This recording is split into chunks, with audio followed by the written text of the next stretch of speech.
Hello, this is Marlene with WTI. Now, are you looking for a gluten-free option for your pita bread? Well, then I will definitely recommend these ones from BFree. I love that they are stone baked, so they have that crunchiness around those dark spots, and they taste pretty good.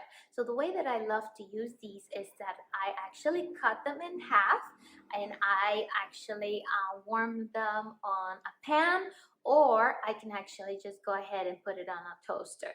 So that is really cool. And after I go ahead and tuck in my eggs and then put some sauce, and they taste super good. So that is my secret. So again, if you are looking for a gluten-free option for your pita bread, I will definitely recommend these ones from BFree. But hey, that is just my point of view.